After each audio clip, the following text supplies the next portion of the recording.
नमस्कार, मी पल्लवी पाटणकर. मनोवेदमध्ये आपल्या सगळ्यांचं खूप स्वागत आहे. मनोवेदमध्ये मनाशी संबंधित असणाऱ्या सगळ्या प्रश्नांवर चर्चा केली जाते. जर तुम्हाला या विषयांमध्ये आवड असेल, रुची असेल, मदतीची गरज असेल तर चॅनलला नक्की सबस्क्राईब करा.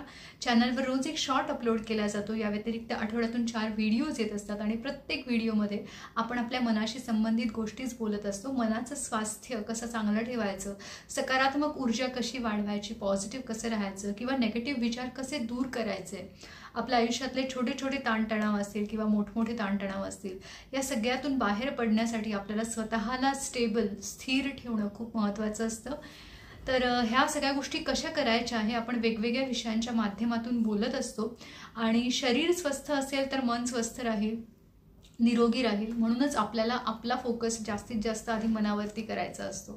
तर आजचा जो व्हिडिओ आहे तो एक कमेंट आली होती आणि त्या कमेंटमध्ये जो सुचवलेला विषय होता त्यानुसार आहे. काही व्हिडिओ हे रिक्वेस्टेड व्हिडिओज असतात, जसं याच्या आधी मी डेथ अँझायटीवरती केलेला, सोशल अँझायटीवरती केलेला व्हिडिओ, REBTवरती केलेला व्हिडिओ, हे तुमच्यापैकीच काही जणांनी मला रिक्वेस्ट केली होती की याच्यावरती व्हिडिओ आम्हाला हवा आहे आणि त्यानुसार मी ते जसा वेळ मिळेल तसा ते करत जाते. तर आजचा जो व्हिडिओ आहे तोही असाच आहे की जोडीदाराची निवड कशी करावी. हा एक विषय आहे ज्याची रिक्वेस्ट एका कमेंटमध्ये होती. तर आज आपण त्याच्याबद्दल बोलूयात. कारण ज्यांचं लग्न अजून व्हायचं आहे अशा सगळ्या तरुण मुलींसाठी हा विषय खूप महत्त्वाचा आहे की जोडीदाराची निवड कशी करायची. जेव्हा आपण अरेंज मॅरेजबद्दल बोलतो, जेव्हा ठरवून विवाह केला जातो, जेव्हा तुम्ही समोरच्या माणसाला ओळखत नसता, तेव्हा पूर्ण आयुष्यभरासाठी त्याची निवड कशी करायची हा एक खूप मूलभूत प्रश्न आहे. आणि तो प्रश्न पडणंही खूप स्वाभाविक आहे. कारण या माणसाला तुम्ही कधीही आत्तापर्यंत भेटलेला नसतात, त्याच्याशी गप्पा मारलेल्या नसतात, त्याच्याबरोबर वेळ घालवलेला नसतो आणि तुम्हाला सांगितलं जातं की तुमच्या आयुष्यभराचा जोडीदार निवडा. आणि खरंच खूप मोठं चॅलेंज वाटायला लागतं हे.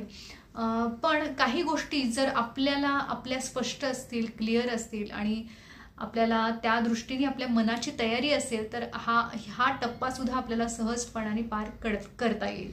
शेवटी आयुष्यात कुठलीही गोष्ट गॅरंटीने येत नाही हे आधी आपण सगळ्यात आधी समजून घेतलं पाहिजे. मग ते तुमचं नातं असेल, यश असेल किंवा कुठलीही घटना असतील आयुष्यातल्या, त्या आयुष्यभर टिकतीलच किंवा कायम आहे आत्ता जशा आहेत तशाच कायम राहतील असं कधीच नसतं.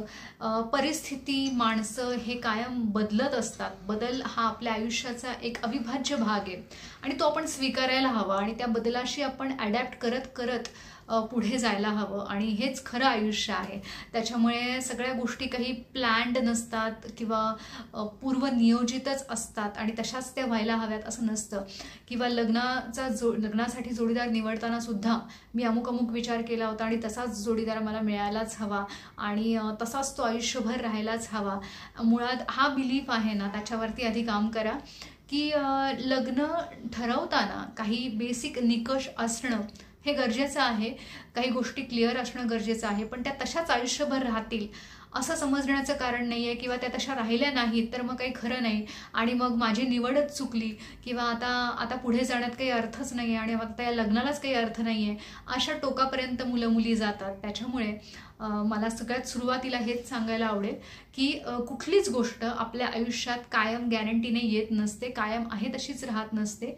त्यामुळे बदलाशी जुळवून घेण्याची जी वृत्ती आहे मुळात ती आधी आपण स्वतःमध्ये आणली पाहिजे आणि ती वृत्ती आपल्या पार्टनरमध्ये आपण असावी अशी अपेक्षा धरण्यात काहीच चुकीचं नाही आहे. तर आपण सुरुवात करूयात. मुळात सगळ्यात पहिली गोष्ट मी तुम्हाला जी क्लिअर केली की आपल्याला आपल्या बिलीफवरती काम करायचं आहे. आता दुसरी महत्त्वाची गोष्ट, आधी आपण स्वतःला ओळखा.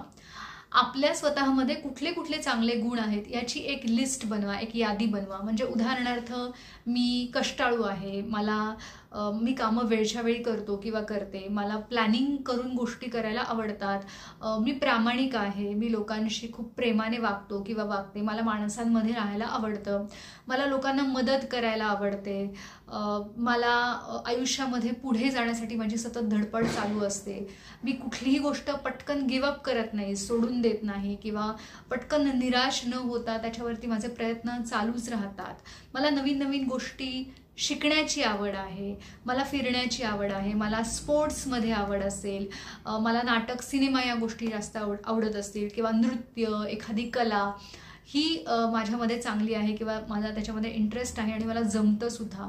तर अशा बऱ्याच वेगवेगळ्या गोष्टी आहेत ज्याच्यामध्ये आवडीनिवडी हा एक भाग झाला आणि माझ्यातले चांगले गुण हा एक भाग झाला. तर अशा दोन्हींची एक यादी मुळात आधी तयार करा.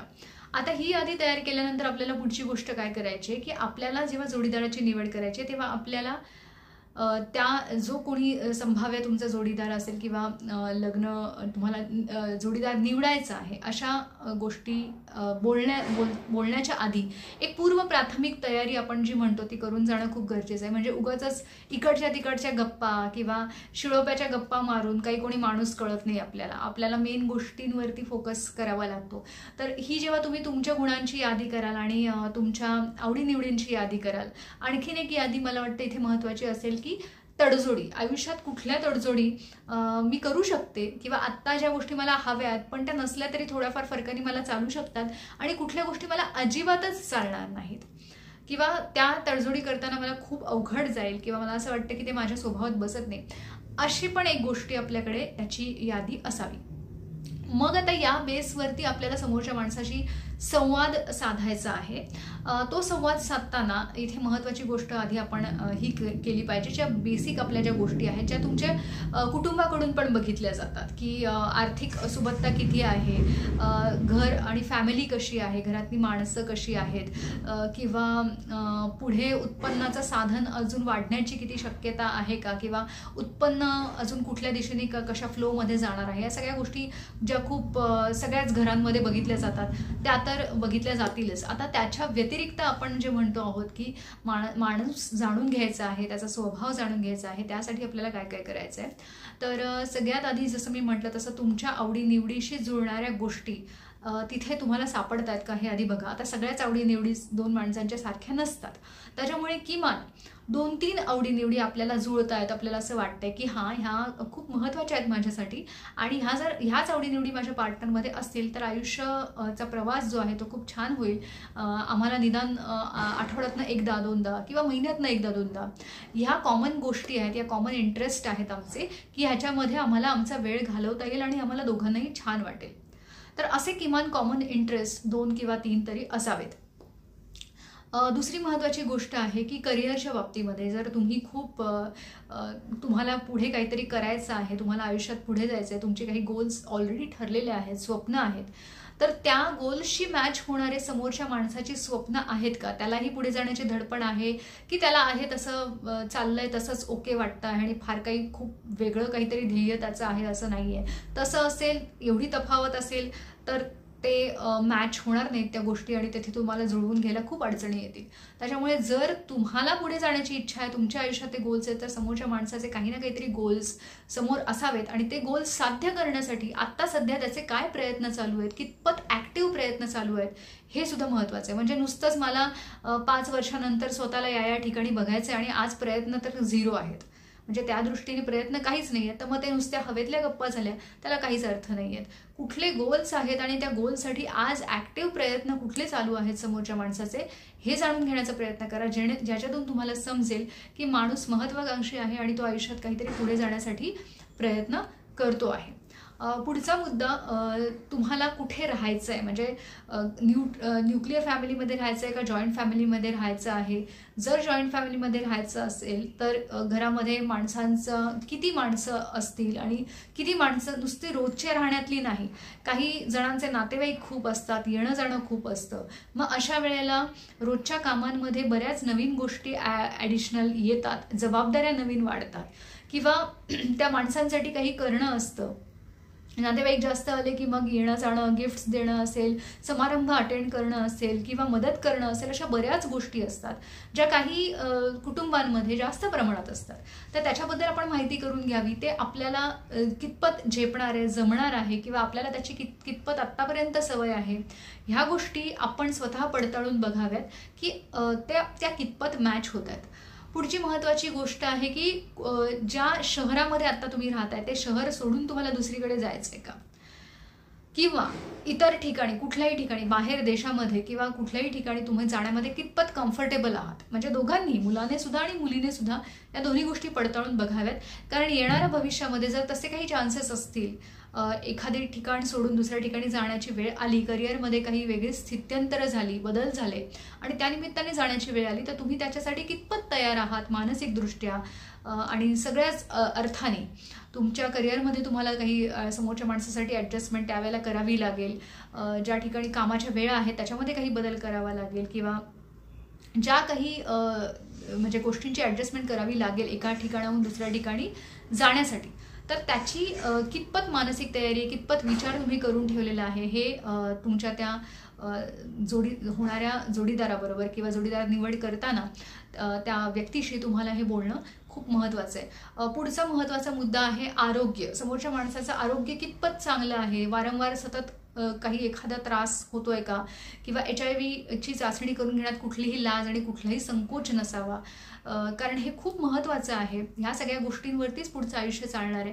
त्याच्यामुळे आरोग्याच्या बाबतीतल्या काही महत्त्वाच्या गोष्टी जिथे तुम्हाला डाऊट आहेत त्या अगदी मेडिकल चाचण्यांच्या द्वारे क्लिअर करणं, आपण स्वतःच्या सुद्धा आणि समोरच्या माणसाच्या सुद्धा, हे खूप जास्त महत्त्वाचं आहे. जेणेकरून कुठलीही मनामध्ये शंकेला जागा राहत नाही. कारण आरोग्य उत्तम असेल तर पुढच्या सगळ्याच गोष्टी खूप छान उत्तम पद्धतीने चालतात. पुढचा महत्त्वाचा मुद्दा असा आहे की आपल्याला आपल्या आयुष्यामध्ये कुठल्या गोष्टी, ज्या आपण म्हणलं की जिथे तडजोड होऊ शकत नाही, ज्या गोष्टी आहेत त्या महत्त्वाच्या गोष्टी बोला. कारण काही गोष्टी अशा असतात की ज्या तुम्हाला अजिबातच चालणार नाही किंवा जिथे तुम्हाला ॲडजस्टमेंट करायला खूप त्रास होणार आहे, हे समोरच्या माणसाला आधी माहिती असणं खूप जास्त गरजेचं आहे. पुढचा महत्त्वाचा मुद्दा आहे व्यसन. खूपदा व्यसन हे फक्त दारू, सिगारेट, तंबाखू याचंच नाही, तर बिहेवियर ॲडिक्शन, ज्याला आपण वागण्यातलं व्यसन म्हणतो, अशाही काही गोष्टी आहेत की त्या पुन्हा पुन्हा केल्या जातात. जसं आजकाल स्क्रीन ॲडिक्शन, खूप लोक ह्याच्या आहारी गेलेले आहेत. मग त्या स्क्रीनवरती किती वेळ जातो आणि त्या वेळेमध्ये कितीतरी कामं बाजूला राहतात याचं कुठलंही भान नसतं. तर ह्या गोष्टी आवर्जून बोलल्या गेल्या पाहिजेत की तुम्हाला तुमच्या मानसिक गरजा काय आहेत, की तुम्हाला तुमच्या पार्टनरबरोबर किती वेळ घालवायला आवडेल किंवा किती प्रायव्हसी तुम्हाला पार्टनरला द्यायला आवडेल, स्वतःची किती स्पेस म्हणूयात आपण, किती स्पेस घ्यायला आवडेल आणि द्यायला आवडेल, हे महत्त्वाच्या गोष्टी बोलून ठेवा.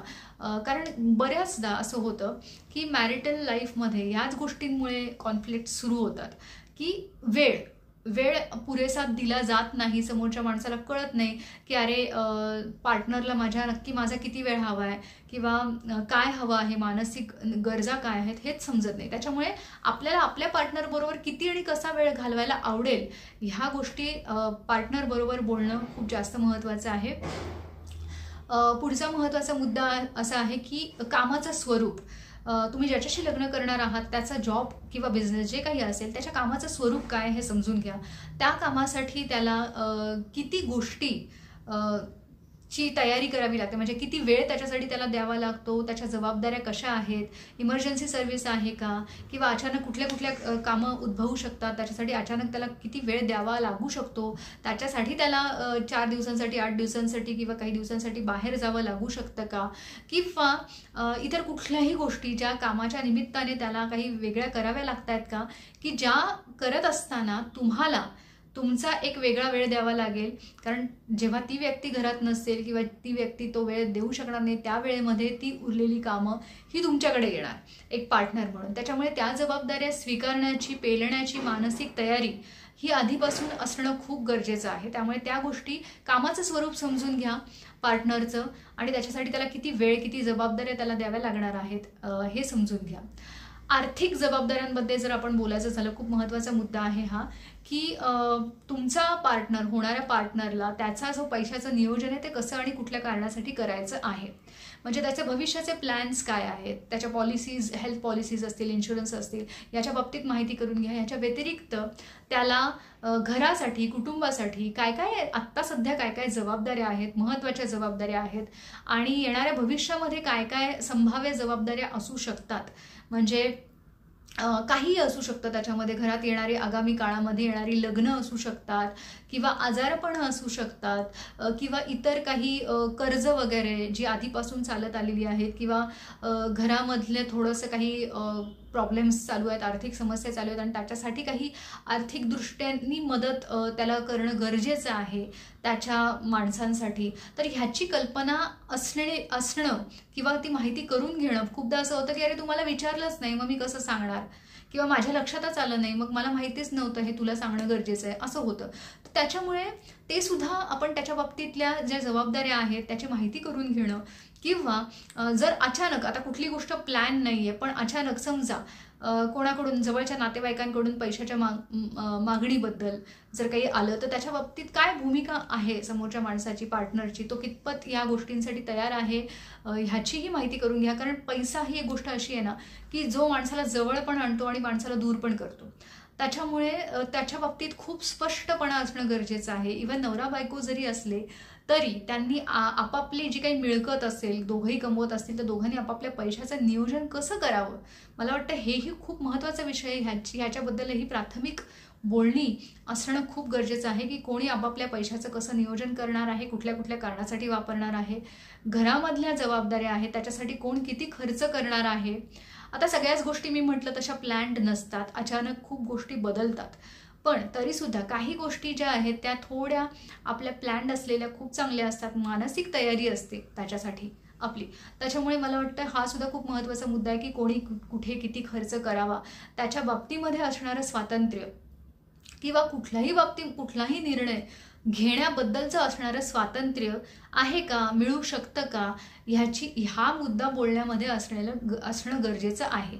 जर मुलीचं लग्न होणार आहे, मुलगी आपलं घर सोडून दुसऱ्या घरात जाते आहे, तर तिच्या बाबतीत तर हे खूप महत्त्वाचं आहे की तिला निर्णयाचं स्वातंत्र्य, कुठल्या निर्णयांचं स्वातंत्र्य आहे, कितपत आहे ह्याची माहिती तिने करून घ्यावी. कारण काही घरांमध्ये खूप जास्त प्रमाणामध्ये मर्यादा असतात, मुलींनी कुठलाच निर्णय स्वतःहून घेणं त्यांना पटत नाही किंवा प्रत्येक गोष्ट ही त्यांना विचारूनच करावी अशी त्यांची अपेक्षा असते. याच्यामध्ये चूक आणि बरोबर ह्या मुद्द्यामध्ये आपण जात नाही आहोत. प्रत्येक घर हे आपापल्या संस्कारानुसार वागत असतं. त्याच्यामुळे तुम्हाला काय पटतंय किंवा तुम्हाला किती जमतंय हा आणि तुम्हाला किती जुळवून घेता येत आहे हा मुद्दा महत्त्वाचा आहे. त्यामुळे जर तुम्हाला वाटत असेल की नाही मी छोट्या छोट्या गोष्टीत विचारू शकत नाही, तर ते तसं बोलणं गरजेचं आहे. किंवा कुठल्या गोष्टींमध्ये आपल्याला बोलणं अपेक्षित आहे समोरच्या माणसाशी, समोरच्या माणसाच्या वडीलधाऱ्या माणसांच्या काय अपेक्षा आहेत येणाऱ्या सुनेकडून किंवा होणाऱ्या जावयाकडून, ह्याची सुद्धा माहिती असणं खूप जास्त महत्त्वाचं आहे. नाहीतर नंतर असं होतं मला तर माहितीच नव्हतं, मी तर विचारलंच नव्हतं किंवा तुम्ही मला काही आधी सांगितलंच नाही की तुम्हाला माझ्याकडनं ही अपेक्षा आहे. तर हे असं होण्यापेक्षा मला वाटतं हे सुद्धा खूप महत्त्वाचा मुद्दा आहे की वडीलधाऱ्या माणसांच्या तुमच्याकडनं ज्या अपेक्षा आहेत, काही गोष्टी खूप साध्या सोप्या असतात पण त्या माहिती नसतात आणि मग आपल्याकडनं नकळतपणे ते राहून जातं करणं. कोणी मुद्दाम करत नाही पण ते तसं होतं नंतर, म्हणून मग त्या गोष्टी आधी क्लिअर असणं खूप जास्त गरजेचं आहे. पुढचा मुद्दा महत्त्वाचा आहे की जर तुम्ही एखाद्या पास्ट रिलेशनशिपमध्ये असाल आणि आता तुम्हाला अरेंज मॅरेज करायचं आहे, म्हणजे आधीचं रिलेशनशिप तुमचं नाही वर्कआउट झालं नाही, तिथे तुम्हाला पुढे जाता आलं आणि आता तुम्हाला अरेंज मॅरेजमधून पुढे जायचं आहे, तर अशा वेळेला तुम्ही आधीच्या रिलेशनशिपमधून पूर्णपणे बाहेर आलेलं असणं हा एक खूप महत्त्वाचा मुद्दा आहे. इथे खूपदा असं होतं की लोक आधीच्या नात्यामध्ये गुंतलेले असतात भावनिकदृष्ट्या सुद्धा, आणि त्याच्यामुळे काय होतं की तुलना केली जाते वारंवार की आधीचा माझा पार्टनर असा होता, असा आत्ताचा असा आहे, आधीचा तर असं करत नव्हता, हा असं करायला लागलाय, किंवा ह्याने सुद्धा त्याच्यासारखंच वागायला हवं आहे. ही तुलना खूप नकळतपणे होते आणि मग त्याच्यामुळे तुमच्या मॅरिटल लाईफमध्ये खूप जास्त प्रॉब्लेम्स यायला लागतात. त्याच्यामुळे आधीच्या नात्यातून मनाने शरीराने पूर्णपणे बाहेर येणं हे नवीन नात्याची सुरुवात करण्यासाठी खूप जास्त महत्त्वाचं आहे. तुम्ही तुमच्या पार्टनरशी याच्याबद्दल बोलणं महत्त्वाचं आहे, ट्रान्सपरन्सी महत्त्वाची आहे. जर तुम्हाला समोरचा माणूस तेवढा जर जेन्युइन खरोखर वाटत असेल, चांगल्या मानसिक वृत्तीचा वाटत असेल, तर ही गोष्ट त्याच्याशी नक्की शेअर केली गेली पाहिजे आणि चांगल्या पद्धतीने आपण सांगितलं पाहिजे. जर आपण त्याच्यातून पूर्णपणे बाहेर आलेलो असू तर आपण काही हरकत नाही आहे या सगळ्या गोष्टी व्यवस्थितपणे सांगायला, आणि समोरचा माणूस जर समजून घेणारा नसेल तर ते तुम्हाला कळेलच आणि मग असा माणूस तुमची साथ नंतर देऊच शकणार नाही. काय होतं बऱ्याचदा लपवल्यामुळे कॉम्प्लिकेशन्स वाढतात आणि त्या गोष्टी नंतर जेव्हा इतरांकडनं कळतात तेव्हा मग त्या चुकीच्या पद्धतीने समजतात त्या माणसाला आणि मग नसलेल्या गोष्टी तुमच्यावरती त्याचं खापर फोडलं जातं किंवा तुमच्यावरती त्याचा दोष टाकला जातो. यापेक्षा आधीपासूनच जर प्रामाणिकपणा असेल, ट्रान्सपरन्सी नात्यामध्ये असेल तर त्याची खूप मदत होते. त्यामुळे ह्या गोष्टीबद्दलही बोललं गेलं पाहिजे. आधीच्या नात्यामधनं तुम्ही पूर्णपणे आधी स्वतःला बाहेर काढणं आणि समोरच्या माणसालाही तसा विश्वास देणं हे खूप जास्त महत्त्वाचं आहे. नात्यामध्ये जसं मी म्हटलं प्रामाणिकपणा हा फक्त याच बाबतीत नाही, सगळ्याच बाबतीत. मग ते तुमच्या आर्थिक व्यवहारांच्या बाबतीत असेल, तुम्ही कोणाला काय मदत करता आहात, तुम्ही कुठे जाता आहात, तुमच्या आयुष्यात काय चाललेलं आहे, या सगळ्याच बाबतीमध्ये ट्रान्सपरन्सी असणं, आपल्या पार्टनरशी बोलणं हे खूप महत्त्वाचं आहे. त्याच्यामुळे हा मुद्दासुद्धा डिस्कस केला गेला पाहिजे. खूपदा असं होतं, धार्मिक गोष्टीवरनं वाद होतात, की घरातल्या माणसांच्या अपेक्षा असतात की येणाऱ्या सुनेने अमुक करावं, तमुक करावं, उपास तापास व्रत वैकल्य जे काही असेल ते. मुलगी कुठल्या वातावरणात वाढलेली आहे ह्याच्यावरती अवलंबून असतं की तिला ह्या गोष्टी कितपत झेपतील, वेळेच्या दृष्टीने सुद्धा, शारीरिक दृष्टीने सुद्धा आणि सर्वार्थाने, श्रद्धेच्या दृष्टीने सुद्धा. त्यामुळे त्या मुलींसाठी यासाठी म्हणते मी, कारण मुलींना एक घर बदलून दुसऱ्या माणसांमध्ये जायचं असतं. त्याच्यामुळे मग अशा गोष्टी, किंवा मुलांनी सुद्धा इनफॅक्ट की आपल्या पार्टनरच्या धार्मिक बाबतीत काही अपेक्षा आहेत का आपल्याकडनं, कितपत आहेत, असतील तर, की अमुक देवाचं तू केलंच पाहिजे, इतका वेळ ते केलंच पाहिजे, किंवा असं कसं करत नाही, मला तर वाटलं होतं की देवाधर्माचं तर करतातच ना लोक, पूजा अर्चा करतात, पण तू तर काहीच करत नाही. तर हे असं होण्यापेक्षा की आपण धार्मिकतेच्या बाबतीत आपली मतं काय आहेत, आपण जर देव मानत नसू तर त्यामागची आपली कारणं, आपली भूमिका, किंवा आपण कितपत ते करू शकतो, किती लिमिटपेक्षा जास्त आपण ते नाही करू शकत, का नाही, ह्या सगळ्या गोष्टी बोलल्या गेल्या पाहिजेत. त्या खूप जास्त महत्त्वाच्या आहेत. पुढचा महत्त्वाचा मुद्दा आहे की मुलाचा जन्म. मूल हवंय, नकोय, हवं असेल तर त्याच्या बाबतीतल्या काही गोष्टी, की किती कालावधीनंतर आपल्याला हवं आहे, ते प्लॅनिंग आपण कसं करणार आहोत, त्याच्यासाठीचे दोघांचे विचार हे जुळणं खूप जास्त महत्त्वाचं आहे. किंवा ते मुलाच्या बाबतीतले फ्युचरमधले काही प्लॅनिंग्स असतील. अर्थात या खूप पुढच्या गोष्टी आहेत, तुम्हाला वाटत असेल की ह्याची काय गरज आहे, पण काही बेसिक गोष्टी आपल्याला निदान समोरच्या माणसाची मानसिकता कळते की काही गोष्टी नंतर खूप बदलतात, म्हणजे त्या तशाच राहत नाहीत. पण आधी त्याची जर आपल्याला कल्पना असेल, समोरच्या माणसाचे विचार त्या बाबतीतले असतील ना, तर आपल्याला त्याची खूप मदत होते पुढे जाऊन. त्याच्यामुळे मुलाच्या बाबतीत आपण काय काय ठरवलेलं आहे पुढे, शिक्षणाच्या बाबतीत असेल, किंवा त्याच्या प्लॅनिंग बाबतीत, किंवा इव्हन मूल झाल्यानंतर जे काही चेंजेस होतात ना आयुष्यामध्ये, ते खूप मोठ्या प्रमाणावरचे असतात. म्हणजे मुलासाठी पालकांना वेगळा वेळ द्यावा लागतो, जो की त्यांच्या आधीच्या आयुष्यामध्ये तो वेळ वेगळ्या कारणासाठी ते वापरत असतात. ते एकमेकांसाठी वापरत असतील, कामासाठी वापरत असतील. आता त्यातला बराचसा वेळ त्यांना मुलासाठी जेव्हा द्यावा लागतो, तेव्हा मग तिथे भांडणाला एक नवीन कारण मिळतं, किंवा तिथे चिडचिड सुरू होते. तिथे एकमेकांवरती दोष टाकले जातात की हे तू करायला पाहिजे होतं, मग मला वाटलं होतं हे तू करशील, पण तू हे केलं नाहीस, मग माझ्यावरतीच हे सगळं आलं. अशा पद्धतीने होतं. आणि विशेषतः आई जी असते ती जास्त ओव्हरबर्डन होते, कारण तिला शारीरिकदृष्ट्या, मानसिकदृष्ट्या सगळंच बाळाचं करावं लागतं. आणि मग अशा वेळेला जर मदत नसेल, प्रॅक्टिकल मदत नसेल, सपोर्ट नसेल, मॉरल सपोर्ट तर हवाच असतो, पण प्रॅक्टिकली पण काही गोष्टी घरात कोणीतरी करणारं अशा वेळेला हवं असतं, सुरुवातीचे किमान 2-3 वर्ष तरी बाळाच्या जन्मानंतरचे. तर असं नसेल तर मग त्याने खूप जास्त, नवरा त्याच्या कामात बिझी आहे, किंवा तो घरात अजिबातच लक्ष देत नाही आहे, बाळाचं काही करत नाही आहे, किंवा बाळावरती संस्कार करण्यासाठी सुद्धा तो अवेलेबल नाही आहे, असं असेल मग त्या बाईची जास्त चिडचिड व्हायला लागते. किंवा नवऱ्याच्या बाबतीत बोलायचं झालं तर बाई ती तिच्या कामात जास्त व्यस्त आहे, किंवा ती तिच्या मुलासाठी जास्त वेळ देत नाही आहे, अशा काही गोष्टी असू शकतात. त्यामुळे आपण मूल झाल्यानंतर सुद्धा आपण त्या मुलासाठी, संगोपनासाठी, जबाबदारीसाठी किती तयार आहोत, किती वेळ द्यायला तयार आहोत, मानसिकदृष्ट्या आपण जेव्हा तयार असू तेव्हाच तो मुलाचा निर्णय घेणं, ह्या सगळ्या गोष्टी बोलणं हे खूप जास्त महत्त्वाचं आहे. आता अनएक्सपेक्टेड गोष्टी घडतात आयुष्यामध्ये, पण त्या फेस करण्यासाठी जर तुम्ही एकमत नसाल, तुमचं एकमत नसेल, किंवा तुम्ही जुळवून घेण्याची तुमची तयारी नसेल, तर त्या अनएक्सपेक्टेड गोष्टींना तुम्ही कसं तोंड देणार.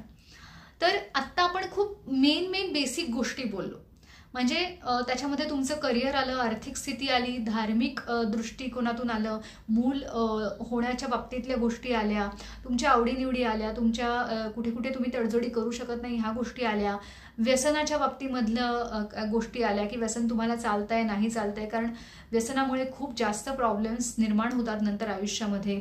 आधी सुरुवातीला सोशल ड्रिंकिंग असतं, ओकेजनल ड्रिंकिंग असतं, नंतर ते कधी रेग्युलर ड्रिंकिंगमध्ये कन्व्हर्ट होतं हे लोकांना कळत नाही. तर अशा बरेच जे महत्त्वाचे मुद्दे आहेत ते आता आपण बोललो की जे आयुष्य जगण्यासाठी महत्त्वाचे आहे. तुम्हाला तुमच्या पार्टनरबद्दल माहिती करून घेणं. आता माहिती असल्यामुळे काय होतं, मेंटली प्रिपेअर्ड होता तुम्ही त्या गोष्टींना सामोरं जाण्यासाठी. जर माहितीच नसेल मला आणि अकस्मात काहीतरी घडलं तर मग त्याला तोंड देताना खूप फरफट होते आपली आणि मग त्याच्यामुळे वाद होतात. सगळ्यात महत्त्वाचं आहे ते कम्युनिकेशन, संवाद. दोघांनीही एकमेकांशी संवादासाठी वेळ काढणं आणि त्याच्यासाठी आधी आपण एकमेकांशी बोलणं हे खूप गरजेचं आहे की आपल्याला काहीही झालं तरी आपल्याला एकमेकांनी मिळून हे प्रॉब्लेम्स सॉल्व्ह करायचे आहेत. जे काही आयुष्यामध्ये घडतील त्याच्यासाठी कितपत तयारी आहे समोरच्या माणसाची हे जाणून घ्या. पार्टनर जेव्हा निवडीसाठी आपण बोलतो आहोत त्यावेळेला. तर कम्युनिकेशन ही एक उत्तम अशी गोष्ट आहे की ज्याच्यामुळे सगळे प्रॉब्लेम सॉल्व्ह होऊ शकतात, सगळ्या अडचणींवरती तुम्ही तोंड देऊ शकता, पण दोघांमध्ये संवाद असायलाच हवा. तर ही गोष्ट तुम्ही आवर्जून तुमच्या पार्टनरशी बोलली पाहिजे. आणि जसं मी व्हिडिओच्या सुरुवातीलाच म्हटलं की कुठलीही गोष्ट परफेक्ट नसते, कुठलीही गोष्ट कंप्लीट नसते आणि कुठलीही गोष्ट अगदी ठरवली आहे तशीच आयुष्यभर राहते असं होत नाही. त्याच्यामुळे काही गोष्टी या बदलतात, काळानुसार माणसं बदलतात, माणसांचे स्वभाव बदलतात, आयुष्यात वेगवेगळी स्थित्यंतरं येतात. पण हे सगळं होऊन सुद्धा आपल्यामध्ये त्याच्याशी जुळवून घेण्याची आपली तयारी करणं, जरी नसली तरी ती तयारी करून घेणं हे खूप जास्त महत्त्वाचं आहे. प्रत्येक वेळेला नातं तोडणं हा उपाय नसतो आणि नातं तोडून सुद्धा पुढे आपण आयुष्यामध्ये काहीतरी आपल्याला चांगलंच मिळेल ह्याची सुद्धा गॅरंटी नसते. त्याच्यामुळे आपल्याला आहे त्या परिस्थितीमध्ये आपण अर्थातच जिथे फिजिकल व्हायलन्स होत असेल किंवा मेंटल टॉर्चरिंग होत असेल मी तिथे म्हणतच नाही आहे, कारण तो गुन्हाच आहे, तिथे तुम्हाला त्याचा विरोध करायलाच हवा. पण बाकी नॉर्मल परिस्थितीमध्ये जिथे आपल्या बेसिक नीड्स फुलफिल होत आहेत किंवा खूप मेजर इश्यूज नाही आहेत तिथे आपण कितपत जुळवून घेऊ शकतो ह्याचा थोडा विचार करायला हवा आहे. जुळवून घेण्यासाठी स्वतःची मानसिक तयारी करणं आणि समोरच्या माणसाशी संवाद साधणं, बोलणं, समोरच्या माणसामध्ये सुद्धा त्या गोष्टी असायला हव्यात यासाठी त्याच्याशी प्राथमिक बोलणी करणं हे जास्त महत्त्वाचं आहे. त्याच्यामुळे असं काही समजून घेऊ नका की परफेक्ट पार्टनर असतो किंवा मला परफेक्ट पार्टनर मिळालाच पाहिजे. बेसिक गोष्टी ज्या तुमच्यामध्ये आहेत त्याच्याशी थोडाफार जुळवून घेणार, अगदी 100% सुद्धा जुळतील असं नाही आहे, पण आपण म्हणूयात निदान 60-70% पुढे जरी गोष्टी जुळल्या ना तरी बऱ्यापैकी तुमचं आयुष्य स्मूथली जायला मदत होते. आणि तडजोड तर ही सगळ्यांच्याच आयुष्यात असते, त्याच्यामुळे ती करावी लागते आपल्याला.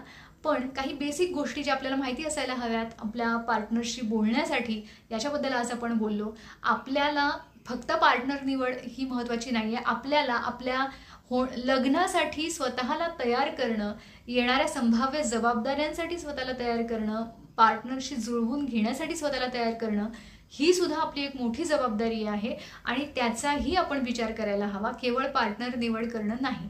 त्याच्यामुळे हा व्हिडिओ जास्तीत जास्त लोकांपर्यंत शेअर करा ज्यांना आता सध्या त्याची गरज आहे आणि जास्तीत जास्त मदत लोकांना मिळावी हा आपला उद्देश आहे. त्याच्यामुळे व्हिडिओ शेअर करत राहा. व्हिडिओ आवडला असेल तर लाईक करायला विसरू नका.